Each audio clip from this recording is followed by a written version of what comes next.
Point est en direct chaque dimanche à partir de 11h sur les antennes de la RTB. Elle permet d'analyser, de commenter et de décrypter les grands sujets qui ont marqué l'actualité nationale et internationale. Alors pour ce dimanche 9 juillet, 4 sujets nous intéressent. Il s'agit du vote de la loi portant allègement des conditions d'exécution du programme des projets en partenariat public-privé, de l'avis du groupe de travail sur la détention arbitraire de Djibril Bassolé des Nations Unies et de la réaction du gouvernement burkinabé, du rapport de la commission d'enquête du Conseil supérieur de la magistrature qui met en cause 37 magistrats, des avocats, des greffiers, des officiers de police judiciaire et de la gendarmerie. Et enfin, nous parlerons du 29e sommet de l'Union africaine qui s'est tenu les 3 et 4 juillet dernier à Addis Abeba. Alors, un sommet donc qui a décidé d'un prélèvement d'une taxe de 0,2% sur certains produits d'importation pour financer les activités et le fonctionnement de l'institution panafricaine. Pour discuter de tous ces points de l'actualité, je suis en compagnie de 3 confrères, on va le dire, en attendant donc que le 4e nous rejoigne sur ce plateau. Nous avons avec nous alors Ladji Bama du journal Le Reporter. Bonjour Bama. Bonjour Seigneur.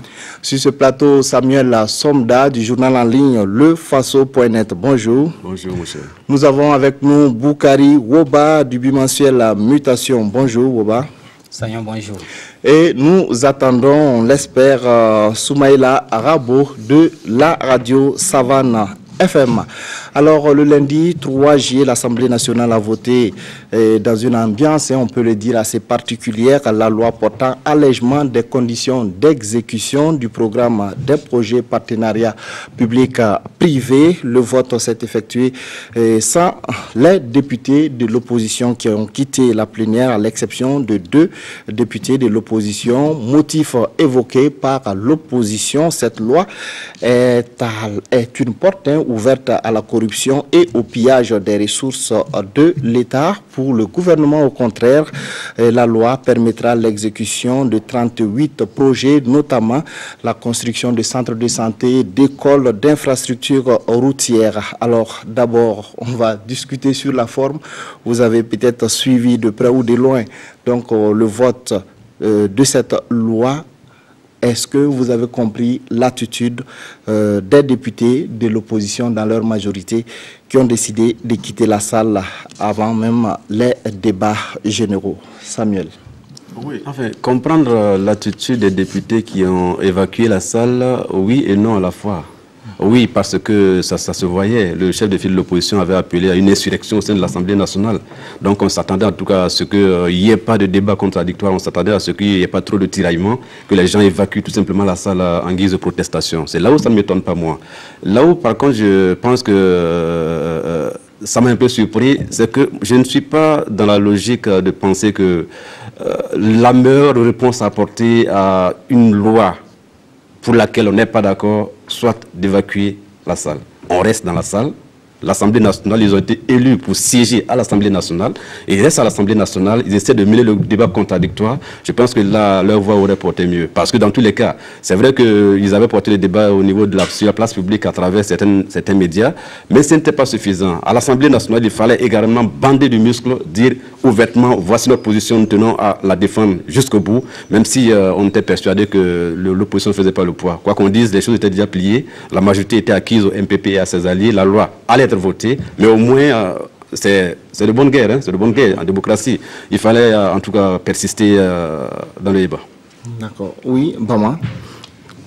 Comment vous avez perçu en tout cas la décision des opposants de quitter l'Assemblée nationale? Bon, moi je crois que, comme Salif Diallo l'a dit, hein, à la guerre comme à la guerre, ils sont dans leur bon rôle aussi en tant qu'opposants. S'ils estiment que une loi qu'on veut soumettre à leur appréciation ne vaut pas la peine d'être soumise, ils peuvent le faire. Moi, à leur place, peut-être que je vais faire la même chose parce que je pense que c'est vrai. Hein, c'est vrai, on dit le débat c'est bon, il faut débattre souvent, il faut faire valoir ses opinions. Mais il y a des cas extrêmes où quand tu vois que ça ne vaut pas la peine. Moi, je crois que souvent, il faut prendre ses responsabilités. Et je pense que là, l'opposition a décidé que non, ça ne valait pas la peine. Parce que souvent aussi, je pense qu'il y a un certain seuil quand même qu'il ne faut pas dépasser. Il y a des lois qui ne valent pas la peine. Parce que ça, on ne peut pas comprendre que dans ce Burkina d'aujourd'hui, après insurrection, on puisse encore revenir à des lois de ce genre-là. Ce n'est pas possible. Une loi pour légaliser le pillage des maigres ressources nationales, vous voulez qu'on discute quoi de ça? Donc moi, je pense que l'opposition était dans son bon rôle de dire non, ça ne vaut pas la peine d'être discuté, ils sont partis. Est-ce que, comme Samuel l'a dit, il ne fallait pas peut-être faire valoir ces arguments, c'est ce que je dis, quitte à ce que, non, si par la suite, après les débats généraux... Ça sert à quoi d'être allé à l'Assemblée alors? Non, mais on ne va pas faire à l'Assemblée pour le débat de tout et rien. Il y a un minimum, moi je pense qu'il y a un minimum quand même qu'il faut garantir. Il faut comprendre que ce même régime qui est venu ici, qui a tiré à boulet rouge sur la transition, qui n'avait qu'une seule année. Tenez-vous bien, une seule année pour faire tout ce qu'ils avaient à faire. Ils ont tiré à boulet rouge sur le palais, ils ont eu à passer des marchés en gré à gré. Et qui ont 5 ans, ils viennent, on a une autre affaire à nous proposer que de passer par ce même gré à gré pour passer des marchés. C'est sérieux? Moi, je trouve que c'est assez criard que comme aberration pour qu'on passe à discuter, tout le temps à discuter de ça. C'est en cela que je trouve que l'opposition a bien raison de le faire. D'accord. Alors, Oba, vous êtes sur quel point de vue? Vous vous alignez derrière qui? Alors, les opposants ont-ils eu raison de vider, d'évacuer la salle? Je sais tout simplement que l'opposition, dans son ensemble, devait s'opposer à cette loi, comme elle l'avait déjà annoncé. Maintenant, quand on est en opposition, on a des cartes en main. On a des cartes en main et en fonction de la situation, en fonction du sujet, du débat, des acteurs, on utilise les cartes appropriées. En cela, je peux dire, on peut être à l'hémicycle et décider de ne pas voter. Donc l'abstention, c'est un choix. Vous ne donnez pas caution à la loi. On peut décider de voter tout en sachant qu'on est battu. Mais au moins, on retiendra que vous avez voté contre la loi.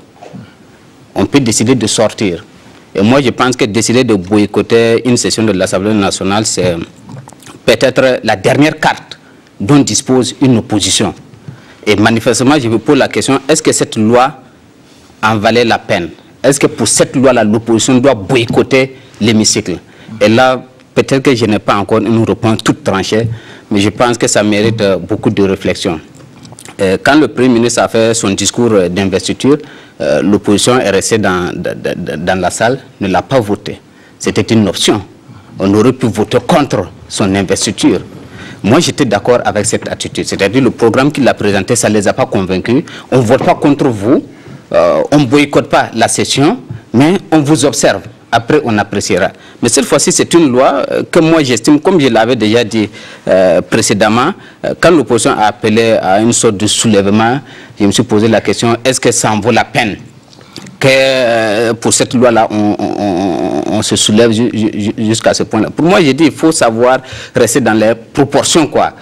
Jusqu'à demain, je reste convaincu que cette loi, elle n'est pas pertinente. En réalité, le débat, il est ailleurs même. C'est qu'au Burkina, on n'a même pas eu l'opportunité de débattre des PPP. Les gens ne savent pas c'est quoi les PPP.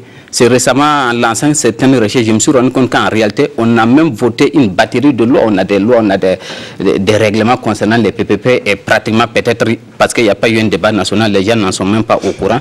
Aujourd'hui, ce n'est qu'une loi pour faciliter la mise en œuvre de ces PPP. Et cette loi, pour moi, elle est critiquable. Elle reste largement insuffisante par rapport au contexte national actuel. Et il faut s'y opposer. Mais par rapport à l'attitude de boycotter la session de l'Assemblée nationale, personnellement, je suis toujours réservé sur la pertinence de ce choix que l'opposition a. Alors justement, sur ce point, Laurent Bado, lors de son intervention au cours de cette session, a relevé le fait qu'il y a eu peut-être une insuffisance de communication, d'explication de cette loi. Peut-être qu'elle n'était pas très bien appréhendée par les Burkinabés, comme vous l'avez dit, et pas peut-être l'opposition. Et c'est peut-être dû à cela que, bon, l'opposition, parce que quand on dit PPP, ce n'est pas directement des marchés. L'État ne met pas directement de l'argent dans l'exécution des programmes. C'est des privés qui viennent exécuter. L'État rembourse après. Est-ce que vous avez eu, en tout cas, le sentiment qu'il y a eu aussi ce manque de communication autour de cette loi? Oui, j'ai dit Rabo, pardon, Bama. Bon, je pense peut-être que, comme Woba l'a dit, le concept de PPP n'est pas trop bien connu au Burkina. C'est des concepts assez nouveaux quand même. Mais la petite précision que moi je voulais faire quand même, parce que contrairement à ce que Oba pense, c'est pas la loi pour la mise en œuvre du PPP qui est en cause ici. Parce que la loi par rapport au PPP existait depuis longtemps.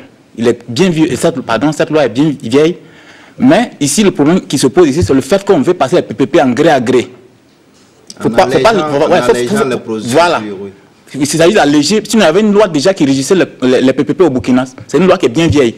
Aujourd'hui, ce que le gouvernement veut faire, c'est qu'on permette aux ministres et tout ça de passer ces marchés en PPP là de gré à gré. Voilà tout le problème. Et c'est en cela que moi je trouve que en ce 21e siècle là, après une institution au Burkina Faso, on ne peut pas se permettre ça. C'est une porte ouverte, comme vous l'avez dit au départ, pour la corruption à outrance au Burkina. C'est en cela que moi je trouve que ça ne vaut même pas la peine d'être discuté. Alors, certains posent le problème aussi au niveau peut-être des procédures, peut-être de vérification des chantiers qui allaient être peut-être engagés. Peut-être que c'est là que l'opposition devrait peut-être mettre le doigt pour dire, bon, écoutez, il faut peut-être mettre un mécanisme donc de suivi, d'évaluation donc des projets qui allaient être exécutés. Et là, ça allait être plus simple à partir du moment où, de prime abord, le gouvernement ne met pas directement de l'argent donc dans la réalisation des projets, les 38 qui sont en cours.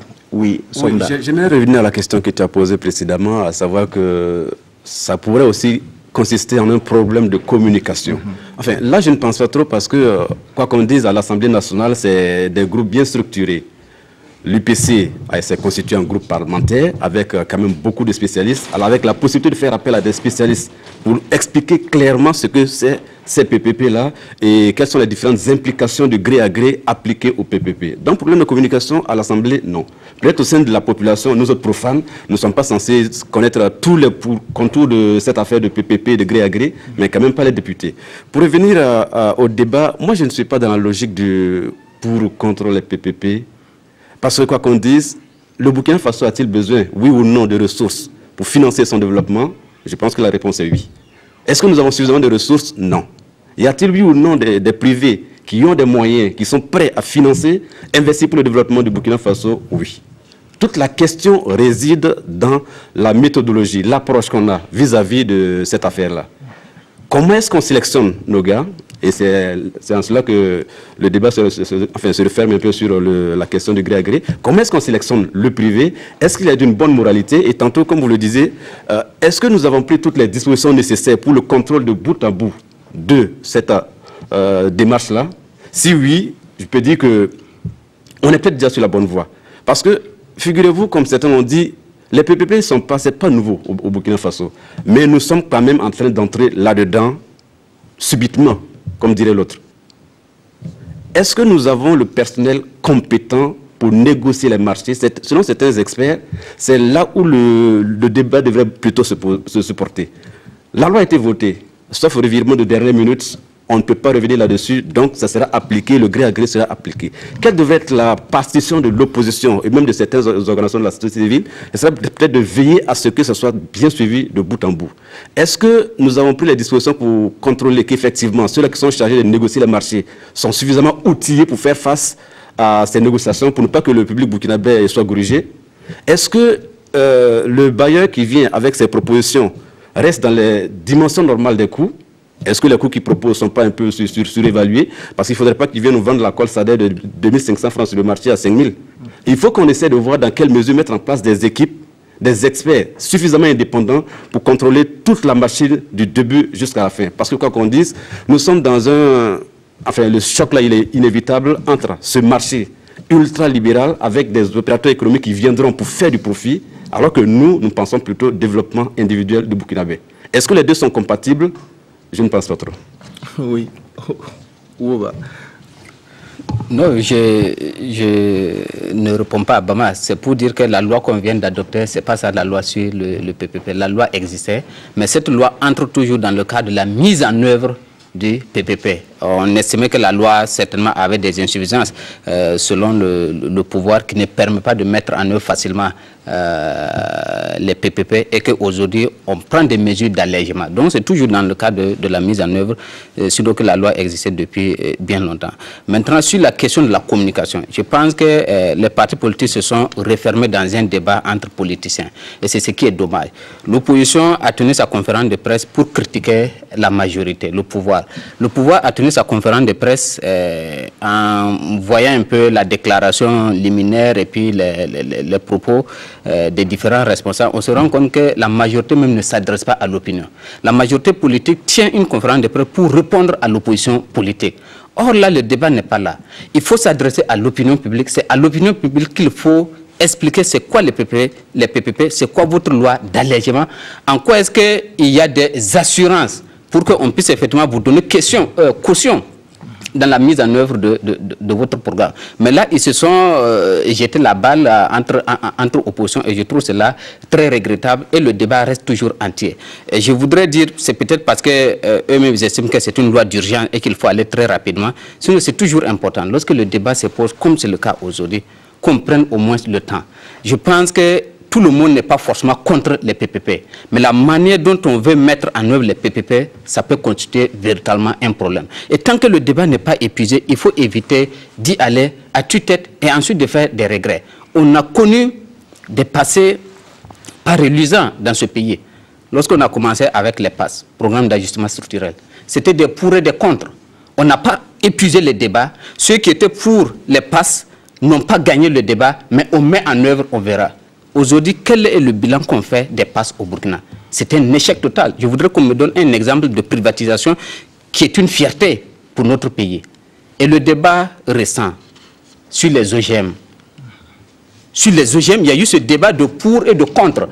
On n'a convaincu personne, mais on a dit allons-y. Parce que les OGM, c'est l'avenir de l'agriculture. Au niveau mondial, au niveau africain et au Burkina, on ne peut pas faire autrement, on ne peut pas aller contre la marche du monde.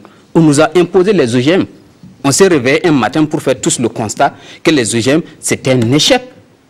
Et on appelle les paysans à retourner à leurs semences traditionnelles, anciennes. Aujourd'hui, qui paye cette facture-là? On se rappelle qu'à l'époque, il y avait un ministre à l'agriculture qui s'appelait Salif Diallo. Qu'est-ce qu'il paye pour cela? Donc aujourd'hui, qu'on vienne avec les PPP.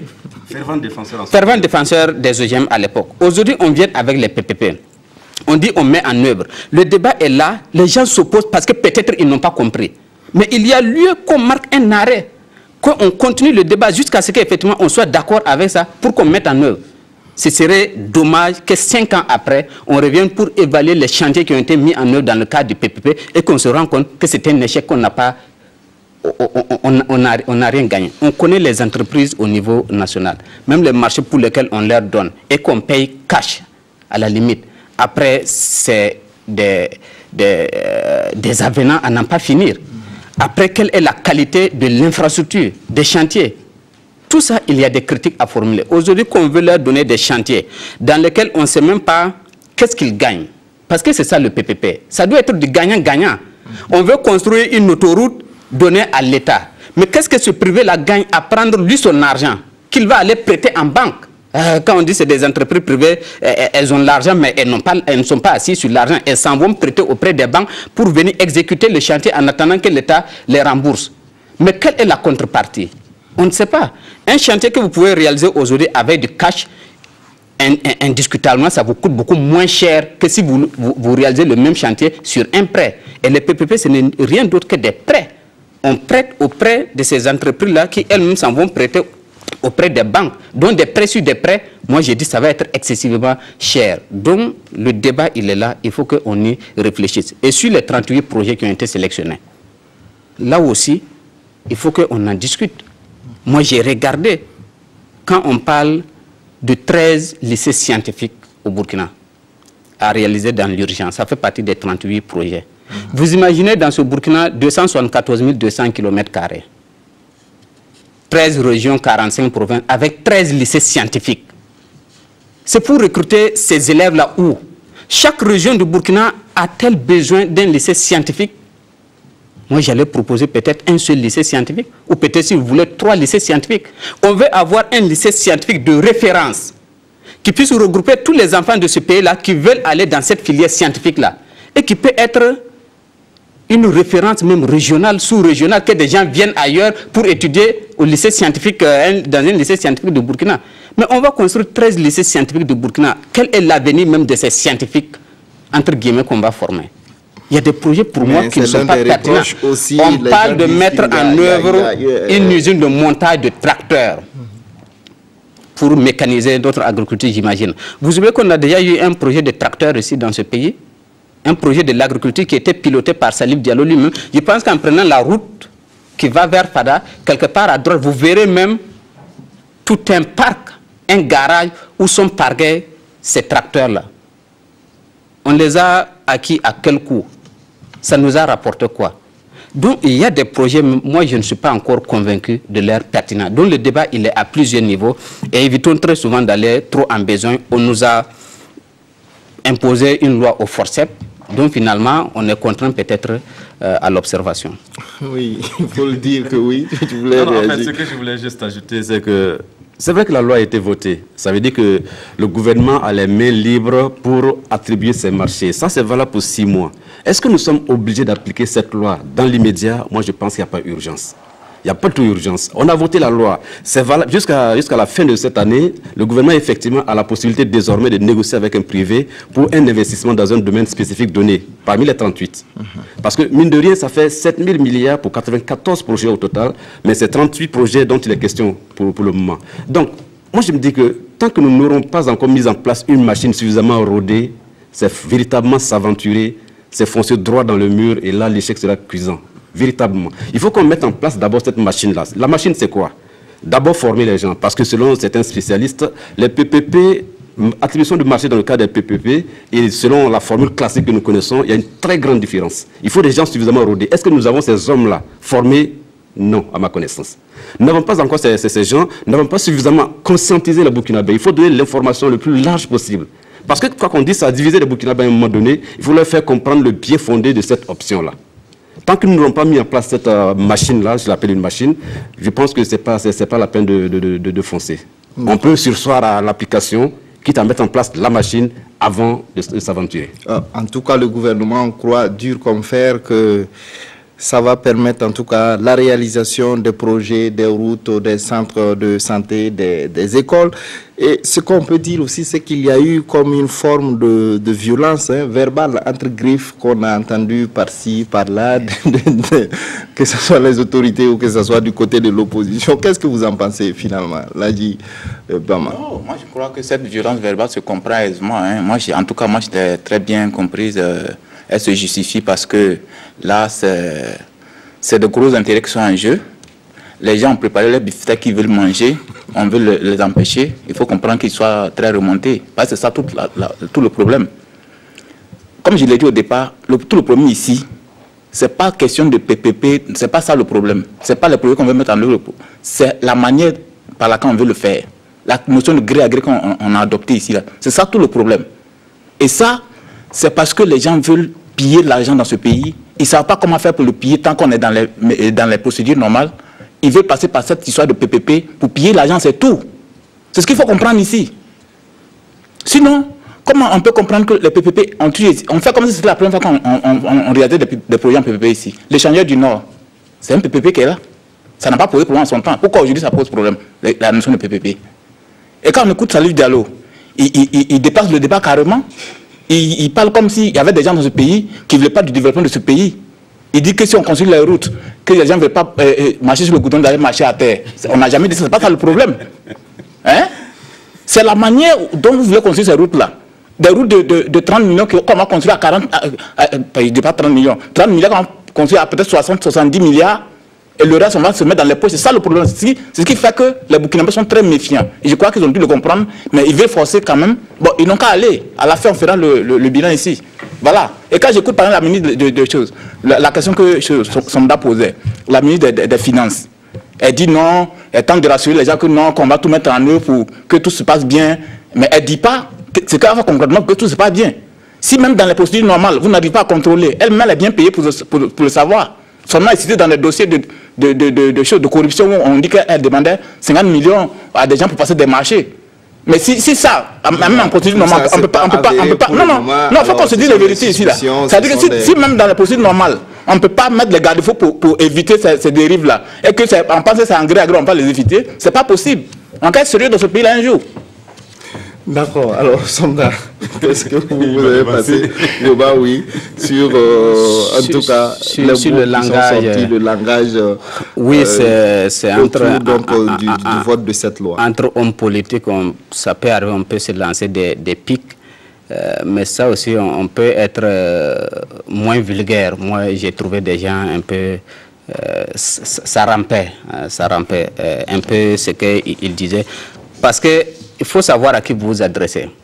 Dans ce débat sur les PPP ou même sur la loi en question, l'opposition même est en retard. Il y a des leaders d'opinion, les citoyens tout simplement, qui a dévancé l'opinion sur le débat. Parce que la conférence de presse de l'opposition est venue un peu tard. Le débat était déjà là. C'est-à-dire qu'il y a des gens qui ont lancé le débat avant l'opposition. Quand vous sortez, vous dites aux gens que s'ils ne sont pas d'accord avec les routes qu'on va construire, ils peuvent descendre marcher sur le bas-côté. En ce moment, ce n'est pas à l'opposition que vous vous adressez. Parce que l'opposition n'est pas seule à s'opposer à ces projets-là. Moi, je me sens concerné. C'est comme si on me disait les routes qu'on va construire, moi, je ne dois pas marcher là-dessus. Les lampadaires, il faut que j'allume mes bougies. Je pense, c'est ce que j'ai dit. La majorité présidentielle devait éviter de s'adresser à l'opposition et de parler à l'opinion. C'est l'opinion qu'il faut convaincre. C'est les citoyens qu'il faut convaincre. Eux-mêmes, en tant qu'opposants, ils sont citoyens avant d'être opposants. Donc, en s'adressant aux citoyens, ils doivent se retrouver dedans. Mais si on fait une conférence de presse juste pour répondre à l'opposition, ça donne ce que ça a donné. D'accord, oui, on termine sur le sujet. Ça ne m'a pas surpris, parce que qu'est-ce que vous surprend de Salif Diallo dans l'affaire des tablettes? Mais il a balancé les mêmes pics, comme vous voulez.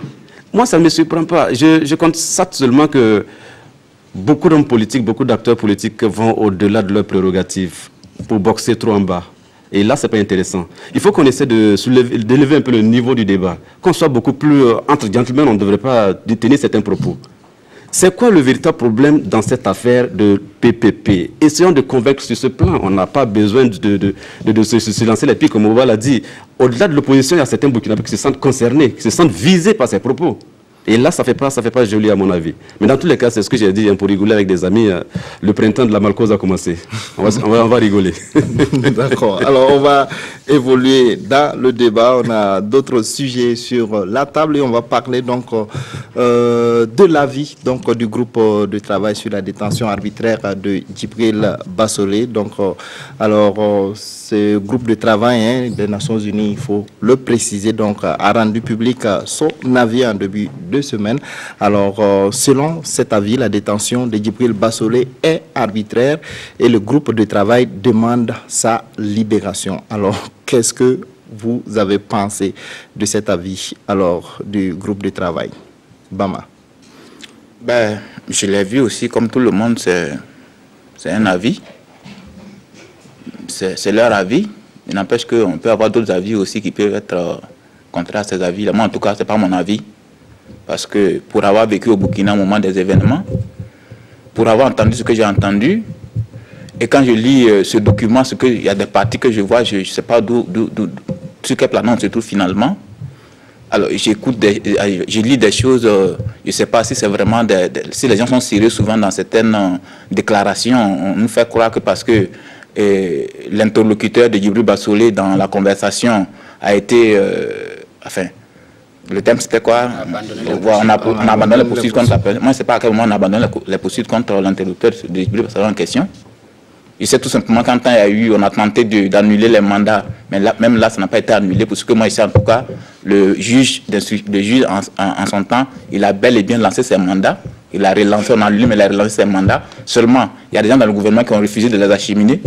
Et en plus, même officiellement, on nous a dit que les poursuites contre l'interlocuteur de Djibril Bassolé n'ont jamais été abandonnées. On a demandé à la Côte d'Ivoire de s'en charger. Ben, quand moi je lis toutes ces choses dans un document et que des experts en griffe disent que bon, il faut libérer quelqu'un parce que ben, c'est leur avis, hein. Moi je dis c'est leur avis, moi c'est pas mon avis, franchement. D'accord.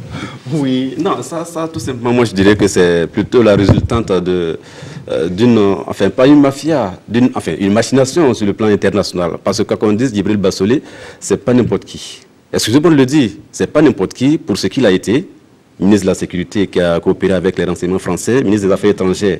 Il était un peu sur tous les fronts sur le plan international, grand ami, dit-on, de la monarchie du Golfe. Il a été quand même un représentant médiateur de l'ONU dans la crise soudanaise. Il a un certain nombre de relations et ça fait que, quoi qu'on dise, avec... par l'intermédiaire de son avocat, quoi qu'on dise, il y a ce que nous constatons actuellement, à savoir la pression de ces groupes à l'échelle internationale pour obtenir par tous les moyens la libération de Djibril Bassolé. Ça résulte simplement de cela. On fait la pression pour enfin, espérant obtenir sa libération. Et naturellement, puisqu'on ne peut pas le faire ouvertement, il faut passer par les subterfuges de la loi. D'accord. Alors, Woba. Bassolé continue certainement d'explorer toutes les pistes possibles. Je ne sais pas quelle carte il lui reste encore, lui et ses avocats, pour espérer une libération ou une liberté provisoire. Presque tout a été exploré. Voilà, l'avocat, vous vous souvenez bien qu'au début avait complètement nié le fait que son client ait quelque chose à voir même avec le coup d'État. Et puis progressivement, les positions ont évolué. D'une certaine manière, on l'admet. Actuellement, ce qu'on demande, c'est qu'on puisse le libérer provisoirement. Après, on a amené l'argument de l'état de santé. Après, on a amené l'argument de sa vie qui est menacée. Vous vous souvenez de cette affaire de tentative d'assassinat à la clinique. Et puis aujourd'hui, c'est le groupe de travail sur la détention provisoire de l'ONU qui subitement se réveille, ou bien je ne sais pas après la saisine de qui, parce que quand même Bassolé a été arrêté. Oui, mais l'avocat, parce que comme je vous l'ai dit, il ne dort pas. Toute la nuit, il réfléchit, qu'est-ce qu'il me reste à faire. Sinon, Bassolé a été arrêté le 29 septembre 2015. Le 29 septembre prochain, ça va faire 2 ans.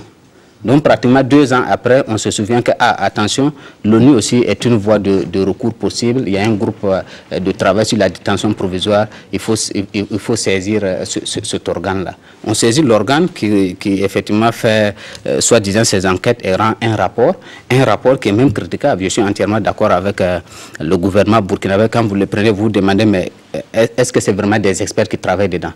Ils disent que Bassolé ne devait pas être détenu à la maison d'arrêt de correction des armées, parce qu'au moment des faits, quand on l'a arrêté, il était un civil. Il était un militaire mis en disposition. À la disposition. Mais Bassolé n'est pas détenu parce qu'il est militaire. Ça, nous le savons tous. On n'a pas besoin de faire une journée à la faculté de droit. Il y a des civils qui ont été arrêtés pour la même affaire que Djibril Bassolé, mais qui n'ont pas été déposés à la Mako, mais à la Maka. Ils y ont séjourné. Donc c'est parce que c'est une affaire militaire qui peut impliquer des militaires comme des civils. Donc ici, on ne regarde même pas la qualité de Bassolé. On regarde les faits pour lesquels il est accusé. Et ici, c'est une affaire de coup d'État. Donc c'est une affaire où il était en complicité avec des militaires en plus. Donc il est à la maison d'arrêt et de correction des armées. Il y a aussi le fait que ce groupe-là, bon, peut-être parce qu'ils ont été saisis, ne pense pas aux autres qui ont été arrêtés pratiquement dans le même contexte. C'est le cas Bassolé qui les intéresse. Donc on comprend que Bassolé, à la limite, Bassolé c'est un fonctionnaire des Nations Unies, comme Somda le disait. Il a été médiateur conjoint ONU-IA dans le cadre de la crise au Soudan. Oui. Voilà. Donc, moi, j'ai vu le rapport de ce groupe de travail-là comme le rapport d'un groupe d'amis. Hein. Ils se sont assis à la limite, ils ont fermé les yeux sur le contexte, les conditions, sur les faits même, pour plaider tout simplement la libération de leurs amis. Je suis entièrement d'accord avec la réponse du gouvernement burkinabé qui les rappelle à réviser leur position, leur rapport même. Ah, mais il faut dire qu'il y a des personnes aussi qui sont proches de Djibril Bassolé, donc dès l'annonce, en tout cas la publication de l'avis du groupe de travail sur sa détention, qui ont immédiatement en tout cas réagi sur les réseaux sociaux, demandant donc la libération donc de Djibril Bassolé. Alors comment vous avez vu donc toutes ces agitations, hein, si on peut dire, parce que les débats se poursuivent toujours. Il y a d'autres personnes qui disent que ces experts sont vraiment des experts et qu'il faut les écouter, que peut-être il y a de la politique derrière cette détention de Djibril Bassolé. Non, moi je crois que c'est... Il n'y a rien de nouveau sous le soleil, c'est normal, c'est dans l'ordre normal des choses. Comment voulez-vous que quelqu'un qui mange tout le temps dans la main de Djibril puisse dire que non, Djibril, il est fautif dans cette affaire? Comment voulez-vous que quelqu'un qui doit toute sa vie à Djibril, quelqu'un qui doit tout à Djibril, c'est le cas quand même n'importe qui dans la situation de Djibril aura toujours, même le pire des criminels sur cette terre a toujours des, même Satan il a des avocats. Ouais, des avocats, mais il faut le comprendre. Hein? Aujourd'hui, on a déjà au Burkina qui... Blaise comparé que tout le Burkina se soulève pour chasser, il y a des gens qui disent que non, c'est pas normal, on doit le ramener. Donc moi je crois que ça ne doit pas émouvoir quelqu'un, c'est la normale des choses. Maintenant, quand on revient maintenant à soi, même quand on regarde les faits, moi je crois que c'est ce qui doit être important. Est-ce que les faits en valent la peine ou pas? Moi je crois que c'est là qu'on doit s'appesantir, non sur des gens qui gesticulent à ce niveau-là. D'accord, oui. Parce que Djibril Bassolé n'est pas le seul civil impliqué dans cette affaire. Enfin, comme vous le disiez tantôt, il faut bien qu'on s'intéresse au cas des autres. Parce qu'il ne faut pas que la situation fasse jurisprudence, comme disent les hommes de droit. Moi, les soutiens, on ne peut pas les éviter parce qu'il y a souvent des inconditionnels. Et au-delà de la NAFA, le parti reconnu pour être un soutien de Djibril Bassolé, il y a quand même certaines têtes de proue qu'on voit de temps en temps qui reviennent à la charge. Ça n'a pas commencé maintenant avec les conclusions de ce groupe de travail-là. Depuis la détention de Djibril Bassolé, il y a souvent eu ces groupes de pression qui sont revenus par moment pour demander sa libération, ne serait-ce que provisoire. Donc, moi, rien ne m'étonne sur ce plan-là. Seulement, j'ai dit une chose, c'est que c'est dommage que par les voies du droit, les experts des Nations Unies n'aient pas proposé d'autres pistes. Parce que, quoi qu'on dise, la réalité est là au Burkina Faso. Le coup d'État de septembre 2015 a bel et bien existé. Il y a eu des écoutes téléphoniques qui, jusqu'à présent, n'ont pas encore été démenties, même si parfois certains ont essayé de les discréditer. Il y a eu également 16 morts dans ce coup d'État-là. Il faut bien constituer les responsabilités, que ce soit Djibril ou d'autres personnes. Dans tous les cas, le souhait de tous, c'est que cette procédure-là aille jusqu'au bout, qu'on fasse la lumière sur ces dégâts du coup d'État. D'accord. Oui, Ouba voudrait intervenir. Non, on a vu récemment des fonctionnaires ou bien des travailleurs d'organismes africains qui sont venus au Burkina et qui sont allés rendre visite à Djibril Bassolé, des détenus de cette nature-là, accompagnés par des officiels burkinabés, des ministres. Et ça fait partie des scandales qui entourent cette affaire Bassolé. On ne peut pas être travailleur des instances africaines et en visite au Burkina, se faire accompagner par une délégation gouvernementale pour aller rendre visite à un détenu impliqué dans une affaire qui porte atteinte à la sûreté de l'État. J'ai trouvé cela scandaleux. Donc, c'est vraiment des affaires dans l'affaire. Et cette sortie de l'ONU, ça ne devait pas nous émouvoir. Je pense que personne n'est surpris de cela.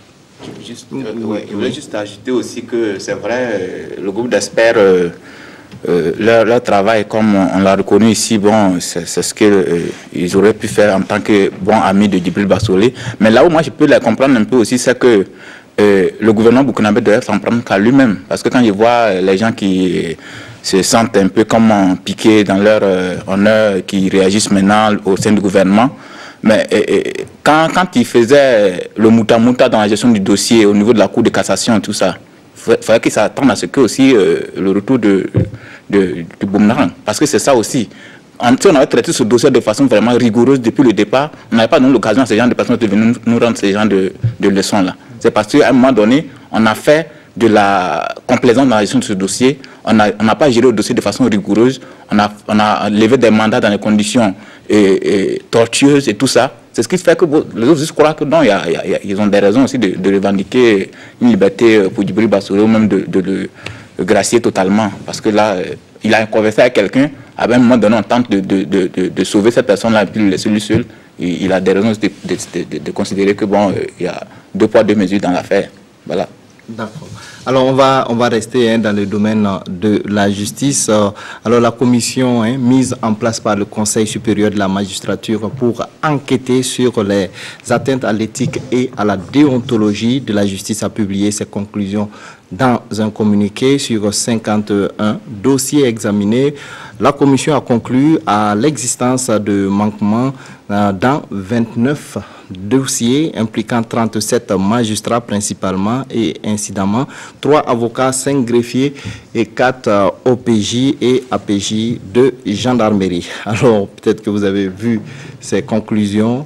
Alors, est-ce que cela vous surprend que des magistrats donc posent en tout cas des actes qui ne sont pas conformes à l'éthique et à la déontologie de leur métier dans le traitement des dossiers en justice. Oui, surprendre. Non, parce que les magistrats, c'est des hommes comme les autres, avec leurs forces et leurs faiblesses. Et donc, quand un magistrat corrompu, je ne vois pas en quoi est-ce que c'est différent de l'autre. Enfin, un peu plus sérieusement, je pense que le mérite de ce travail, c'est vrai qu'il n'est pas exhaustif, à mon avis. On a juste vu le communiqué. Le contenu exact du rapport, on ne l'a pas. Certainement qu'il y a beaucoup de détails cités dans ce rapport-là. Et le souhait, c'est que ce rapport soit publié, que chacun en prenne connaissance. En attendant, déjà, moi, je dirais que c'est déjà une bonne chose que l'enquête a été menée, qu'on ait suffisamment recommandé cette enquête qui met le doigt sur certains problèmes de notre justice à nous. Les magistrats corrompus, il y en a. Les avocats corrompus, il y en a. Les OPJ, comme ça a été cité ici, il y en a de corrompus dans le sérail judiciaire burkinabé. Malheureusement, c'est le courage qui a souvent manqué pour les dénonciations. Maintenant, le rapport est rendu non pas public, le communiqué a été publié. Le souhait, c'est que la procédure suive son cours. Parce qu'il s'agit quand même de cas avérés de corruption. À ma connaissance, il existe une loi sur la corruption. Est-ce que ces textes seront appliqués? C'est là où la justice est beaucoup plus attendue. D'accord. En tout cas, le rapport a été remis à la présidente de l'institution, le Conseil supérieur de la magistrature. Oui, Bama. Oui, non, je crois que pour répondre peut-être à ta question, c'est vrai qu'on a été surpris. Moi, j'ai été peut-être surpris, mais dans l'autre sens, pas dans le sens où... Moi, j'étais surpris du nombre de dossiers. Maigre, voilà, la motion était maigrement à mon sens, parce que pour avoir quand même travaillé, même si c'est pas de façon assidue dans ce milieu-là, et pour ce que je sais quand même comme pratique hideuse dans ce milieu-là, qu'on dise que c'est que 29 seulement dossiers qu'on a pu, en tout cas, épingler comme étant, je trouve que la motion a été très maigre. Mais je comprends aussi la commission, compte tenu des contraintes matérielles certainement auxquelles elle a été confrontée, notamment au niveau du temps et aussi certainement au niveau des moyens. Ils n'ont pas eu certainement tout le temps de faire le tour de tous les dossiers. Mais je sais qu'un travail beaucoup plus approfondi, beaucoup plus étendu dans la durée peut révéler plus que ça. Mais comme Somda l'a dit, c'est déjà bon. C'est déjà bon à prendre pour un départ. Espérons maintenant que ce rapport ne sera pas un rapport de plus et qu'il y aura des suites à ce rapport-là. Parce que tout le mérite réside là, à ce niveau-là. Sinon, on produit un rapport et puis bon, on va en parler pendant peut-être une semaine et puis après on le range et puis on passe à autre chose. Ça n'aura pas servi. D'accord. Oui, Ouba. Une fois de plus, on se rend compte qu'il n'y a pas de fumée sans feu. Cette affaire de corruption dans la magistrature ou dans le milieu de la justice d'une manière générale, je crois que la presse en a tellement parlé. Les organes de lutte contre la corruption comme le RENLAC ont souvent fait cas de ça. Et puis bon, heureusement aujourd'hui c'est la justice elle-même qui a décidé plus ou moins de regarder ses plaies. Et ça donne ce résultat-là. Et là, je suis d'accord avec Ladji Bama. On dira que c'est maigre comme résultat. C'est maigre comme résultat, je crois, en avril 2016. Mutation publiée dans un de ses numéros, 7 juges, 7 magistrats impliqués dans une affaire d'extorsion de 77 millions. C'est une affaire qui n'a jamais été démentie. On parle bien de ces gens-là qui sont coupables dans cette affaire. Et il y en a bien d'autres, ce genre de dossiers, où effectivement des gens payent de l'argent, comme ils l'ont dit d'ailleurs dans leur communiqué là, payent de l'argent, soit pour une libération provisoire. Donc vous comprenez pourquoi les libertés provisoires, entre-temps, ça faisait débat. C'est monnayé. Et quand on dit c'est monnayé, bon, je ne prends pas monnaie dans le sens de monnaie forcément. On peut libérer quelqu'un pour justement, après, en tirer des dividendes politiques. Il y a tout ça, il y a plusieurs façons de monnayer une liberté provisoire. Ou bien on monnaie la programmation des dossiers. Vous savez que les voleurs de poulet là, ils peuvent être à la maison d'arrêt de correction, taper 2 ans, 3 ans là-bas avant qu'on programme son dossier. Ou pourtant il y a des gens, on les attrape aujourd'hui et puis le mois qui suit, on les juge, ils sont libérés ou condamnés. Mais en tout cas, le fait même d'être jugé, c'est déjà quelque chose. Donc des gens payent pour qu'on juge leur dossier. Ou alors on paye pour que quelqu'un, parce que quelqu'un est venu faire une dénonciation, sans fondement d'abord, il paye et on s'en va interpeller le présumé coupable et on vient le mettre en garde, ce qui n'est pas normal. Donc c'est autant de pratiques qu'on a déjà eu à décrire dans d'autres circonstances, que le rapport est venu plus ou moins confirmer. Voilà, donc en réalité, ça ne surprend personne. Maintenant, là où on attend justement, c'est la suite à donner à un tel rapport.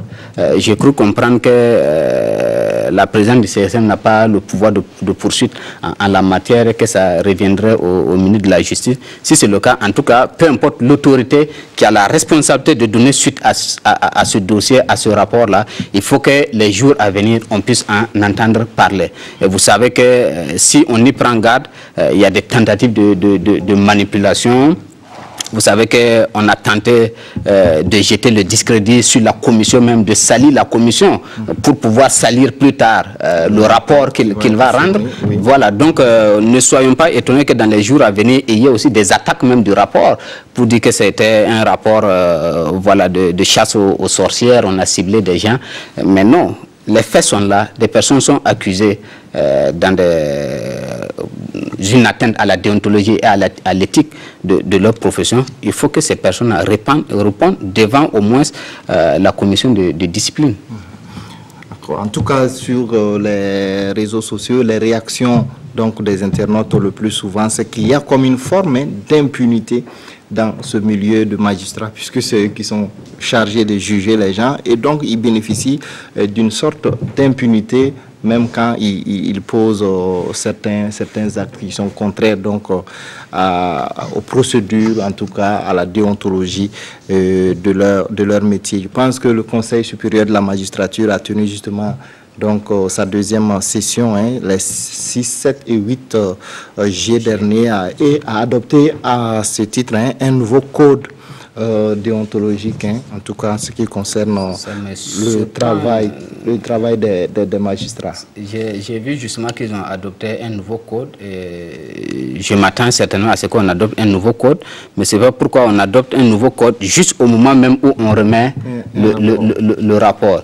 L'adoption de ce code-là même devrait être en quelque sorte le fruit du travail qu'on aura fait maintenant sur le rapport lui-même. Mais on a l'impression que parallèlement au moment où on faisait les investigations pour sortir ce rapport, on était déjà en train de rédiger un nouveau code. Est-ce que ce nouveau code-là prend en compte le contenu ou les recommandations peut-être qui auraient été faites dans le cadre de ce rapport? Je suis un peu surpris que les deux informations tombent au même moment.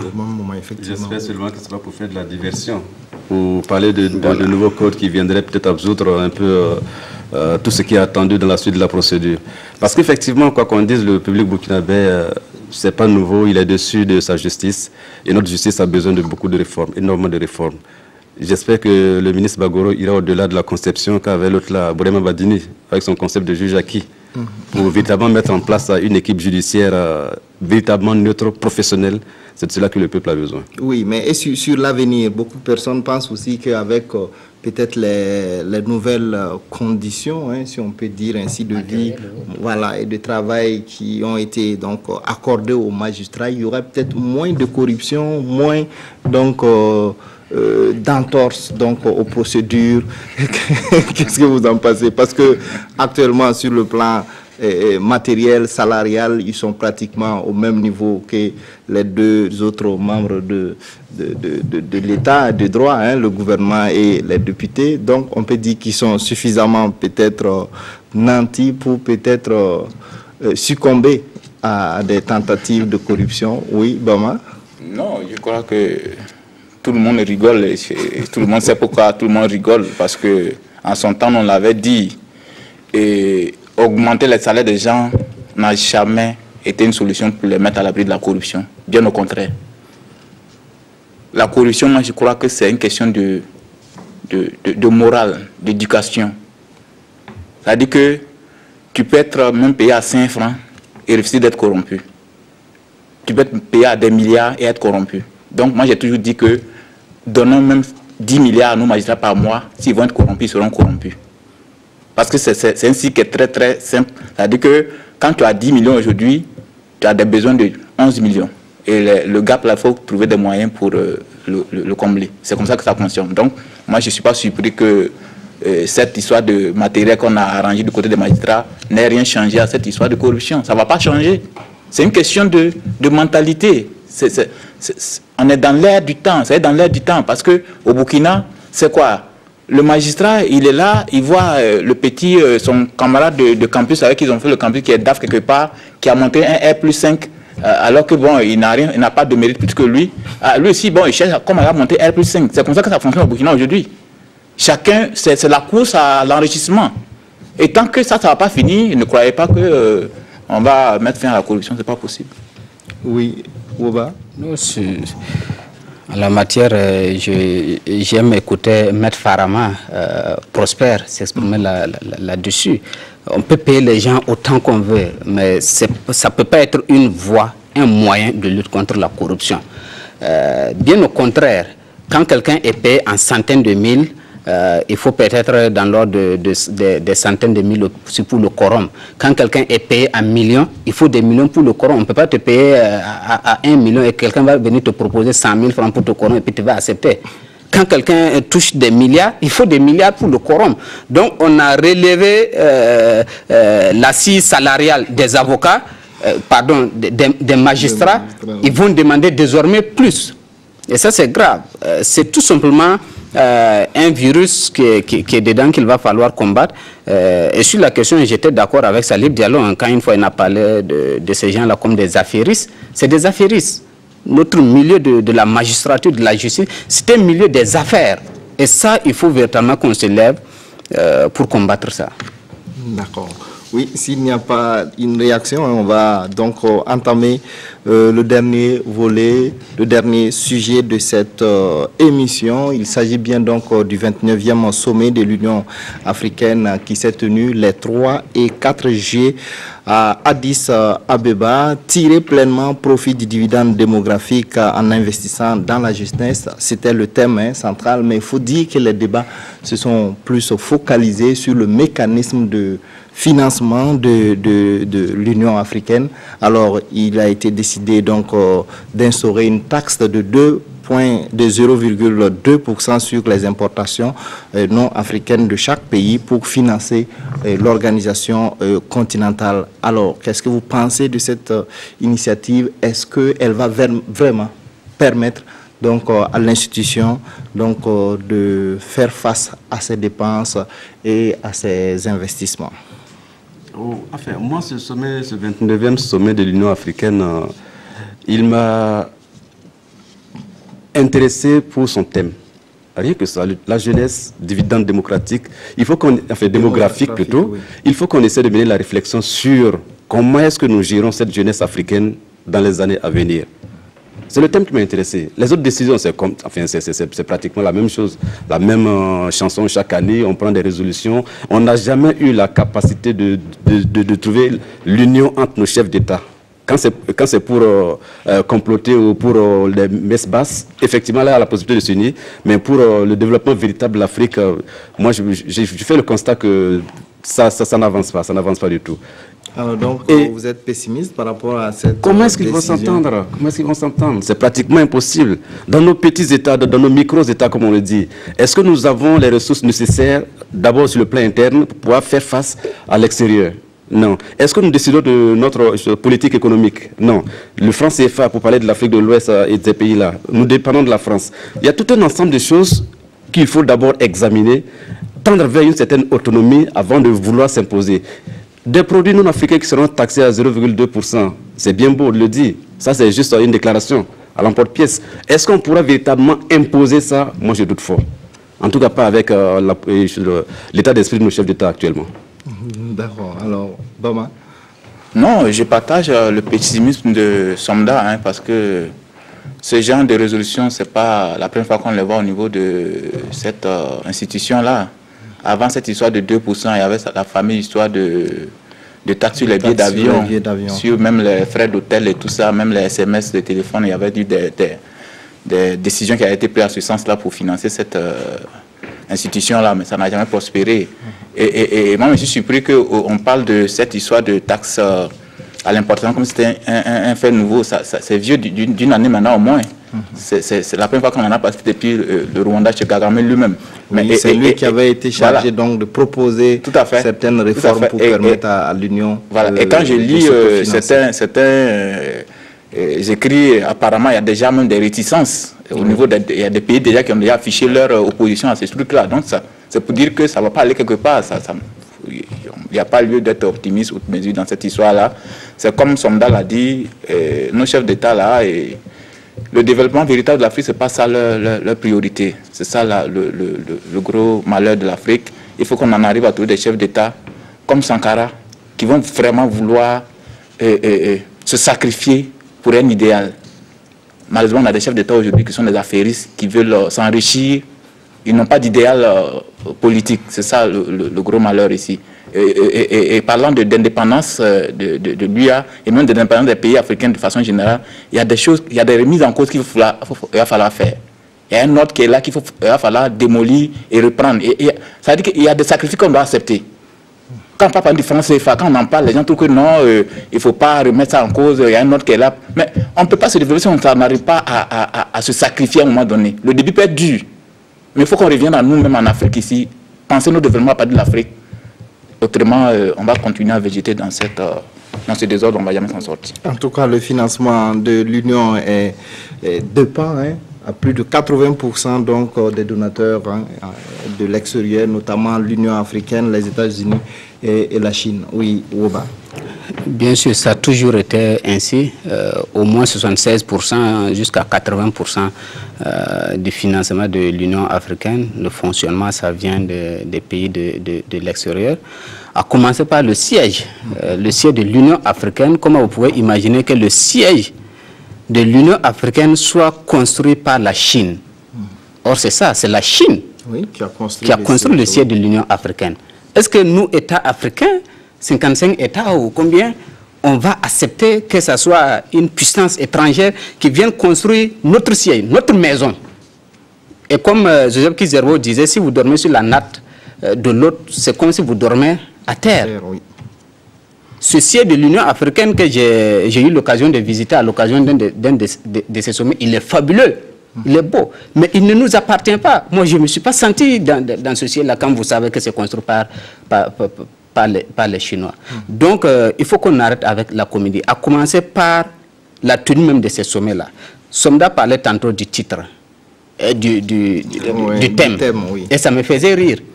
Les sommets de l'Union africaine n'ont jamais traité du thème. Moi, c'est sur le plateau que j'apprends le thème. Ils n'ont jamais traité du thème. C'est une vraie foire. Quand ils viennent, les chefs d'État, ils se revoient peut-être une demi-journée. Et puis après, il y en a qui s'en vont immédiatement. Ils ne suivent pas les travaux. Ils ne sont même pas sérieux lors de leur sommet. Maintenant, on parle de financer avec 0,2%. Normalement, ça devait aller rapidement. Parce que c'est sur des importations étrangères qui ne viennent pas des pays africains. Donc, on fixe une taxe de 0,2% et avec ça, on va financer l'Union africaine. Je pense que l'UEMOA même le fait, avec 0,1% sur un certain nombre de produits. C'est une bonne méthode, mais les gens ne veulent pas l'appliquer. Bama le disait, il y a déjà l'Afrique du Sud, l'Angola et d'autres pays qui disent catégoriquement qu'ils sont opposés, ils ne veulent pas de ça. Contrairement à la Côte d'Ivoire qui a montré quand même une bonne volonté déjà de commencer à payer cette taxe-là. Donc il faut que la réflexion continue. Et je vais dire finalement, ceux qu'on qualifie de populistes, c'est ceux-là qui font avancer l'Union africaine. Le Koro Bob, Robert Mugabe, il a vendu combien de vaches pour donner de l'argent à l'Union africaine? Les gens vont regarder ça et dire que c'est du populisme. Mais soit, c'est de l'argent. C'est des dollars qu'il a remis à l'Union africaine. Tous les chefs d'État n'ont qu'à venir vendre aussi leurs vaches ou leurs, je ne sais quoi, leurs cabris. Et puis aller donner leurs parcelles, très bien. Et puis aller donner, on va voir si on ne va pas évoluer. Mais on traite ces gens-là de populistes. C'est ce que Kadhafi faisait, on lui traite de populiste. Mugabe fait, on traite de populiste. Même les Sankara, c'était les traits de populiste. On n'a qu'à aller dans le populisme. Moi, je pense que ça va nous faire avancer. D'accord. Oui. Avant d'aller dans le populisme, il faut qu'on mette en place cette disposition de base-là, je trouve, de pouvoir rendre viables nos économies. Nos modèles économiques ne sont pas viables. Nous avons des ressources. Heureusement, la nature nous a donné beaucoup de ressources qui sont dilapidées. Enfin, pas tous les pays africains, mais beaucoup de pays africains en tout cas ont suffisamment de ressources, mais nous avons mal à notre gouvernance.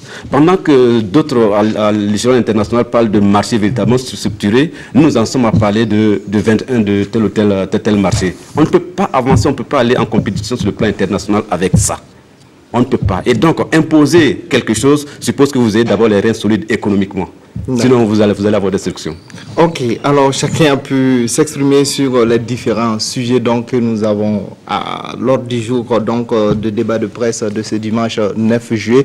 Nous sommes à la fin de cette émission, 1 heure de débat. J'espère que vous avez tiré profit en tout cas des échanges qui ont eu lieu sur ce plateau. Et je rappelle très rapidement que j'étais avec Ladji Bama du journal Le Reporter, Samuel Somda du journal en ligne Le Faso.net et Boukari Woba du bimensuel Mutation. Merci à tous d'avoir accepté notre invitation.